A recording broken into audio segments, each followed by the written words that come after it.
Hello friends, कैसे हैं आप सब लोग। एक बार फिर मैं आपका स्वागत करता हूं इस प्लेटफॉर्म के ऊपर। आपको पता है कि हम जीन प्याजे की थ्योरी कोऑग्निटिव डेवलपमेंट के बारे में बात कर रहे हैं। तो आज हम जीन प्याजे की कुछ 4 फैक्टर्स के बारे में बात करेंगे और नेक्स्ट वीडियो के अंदर हम जानेंगे जीन प्याजे की 4 स्टेजेस के बारे में। 4 फैक्टर कौन से हैं।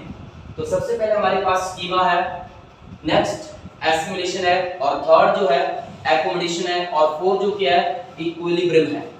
तो एसिमिलेशन क्या, सॉरी हमारे पास स्कीमा क्या होता है। स्कीमा हमारे पास एस से स्कीमा होता है, एस से क्या होता है स्टार्टिंग पॉइंट।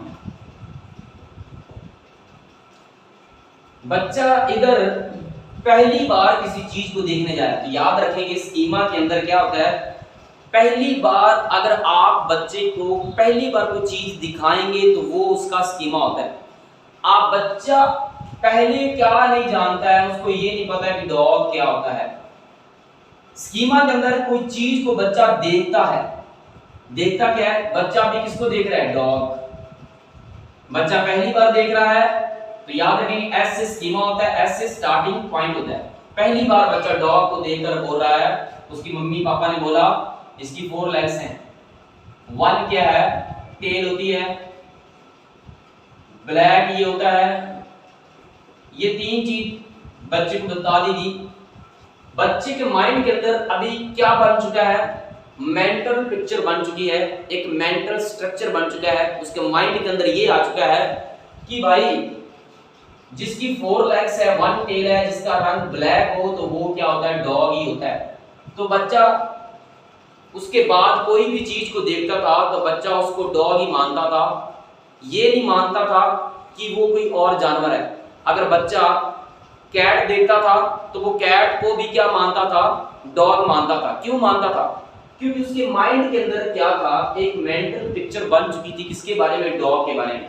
तो ये बात आप याद रखेंगे। स्कीमा क्या होता है, पहली बार बच्चा किसी चीज को देखता है तो जो देखता है उसकी फोटो बच्चे के माइंड के अंदर एक नमूने के जैसे बन जाती है। बच्चा कोई भी उसके बाद जानवर को देखता है तो बच्चा उसको वही मानता है जो उसके माइंड के अंदर है।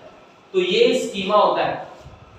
ये क्या होता है, stored information in our mind. तो मैंने आपको पहले बता दिया कि बच्चे को पहली बार डॉग दिखाया जा चुका था, उसके बाद बच्चे को कैट दिखाया गया। बच्चा भी कैट को भी क्या मान रहा है, बच्चे को पता है इसकी 4 लेग्स है, एक पूंछ होती है और इसका कलर जो ब्लैक है। तो बच्चा कैट को भी क्या मान रहा है, इधर डॉग मान रहा है। तो ये जो मेंटल पिक्चर उसके माइंड के अंदर बनी है डॉग के प्रति पहली बार जब उसने देखा है तो वो हमारा स्कीमा कहलाता है। अगर आप बच्चे को पड़ोसी के बारे में बोलेंगे कि वही आपके मम्मी पापा है तो बच्चा पड़ोसी को ही अपने मम्मी पापा समझने लग जाता है। तो यहाँ पर स्कीमा के अंदर बच्चे को हम चीज दिखाते हैं। बच्चा जब किसी चीज को देखता है, देखने के बाद जो उसके माइंड के अंदर उसकी पिक्चर बनती है तो वो हमारा स्कीमा कहलाता है। तो याद रखेंगे स्कीमा क्या, हमारे पास एक मेंटल पिक्चर होती है। याद रखेंगे मेंटल पिक्चर या मेंटल स्ट्रक्चर, तो वो हमारा स्कीमा होता है। ये स्टोर्ड होती है, ये पहले से स्टोर की जा चुकी चीज होती है, stored information in our mind. तो वो ही हमारा स्कीमा होता है। तो याद रखेंगे स्कीमा की कई टाइप्स का हो सकता है। मान लीजिए ऑब्जेक्ट का स्कीमा भी हो सकता है। ऑब्जेक्ट, किसी ऑब्जेक्ट का स्कीमा होता है। आपने बच्चे को ट्रेन के बारे में बोला है, ट्रेन के बारे में बोला है कि ट्रेन जो क्या होती है, लॉन्ग होती है, वो ट्रैक के ऊपर चलती है, वो लंबी होती है, तो वो कभी रोड के ऊपर नहीं चलती है। तो बच्चा पहली बार किसी चीज को देखता है जब उसके माइंड के अंदर जो किसी चीज के बारे में, किसी ऑब्जेक्ट के बारे में जो पिक्चर बनती है तो वो स्कीमा कहलाती है। किसी पर्सन के प्रति हो सकता है, तो याद रखेंगे ये तो ऑब्जेक्ट के प्रति था। किसी पर्सन के प्रति, पर्सन, हाँ किसी पर्सन का स्कीमा होता है। पर्सन का स्कीमा कैसे, आप किसी पर्सन के बारे में जानते हैं, आप किसी व्यक्ति के बारे में जानते हैं, आपको पता है कि वो कैसा बोलता है, उसका बिहेव कैसा है, वो कैसा दिखता है, उसकी बातचीत करना कैसा है, वो अग्रेसिव तो नहीं है।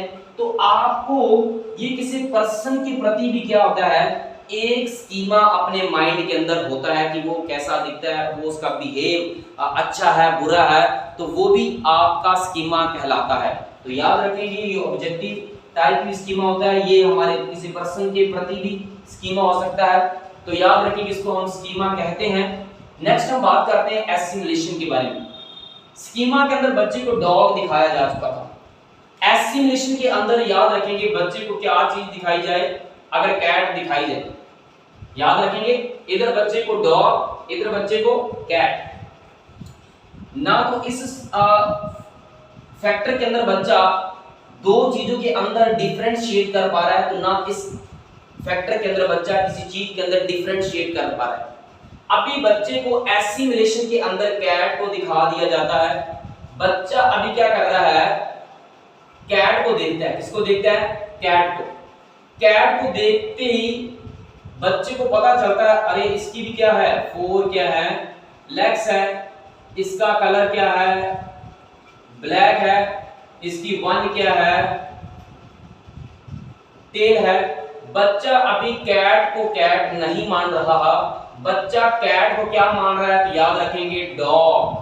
तो याद रखेंगे ये बच्चा कैट को डॉग मान रहा है, तो वो हमारा क्या है, एसिमुलेशन होता है। अभी पता चल चुका होगा कि जो स्कीमा है एसिमुलेशन, तो इनके बीच का जो डिफरेंस क्या है, बच्चा स्कीमा की क्या कर रहा है, इधर कॉपी कर रहा है। याद रखेंगे ये लिखा हुआ इधर कॉपी करना। बच्चे को पता था कि मैंने डॉग देखा है, तो बच्चा इधर भी क्या बोल रहा है, डॉग ही बोल रहा है। इधर उसकी मम्मी पापा ने कैट दिखाई बच्चे को, तो बच्चा क्या बोल रहा है, डॉग। वो कैट को कैट नहीं बोल रहा, वो कैट को क्या बोल रहा है, डॉग।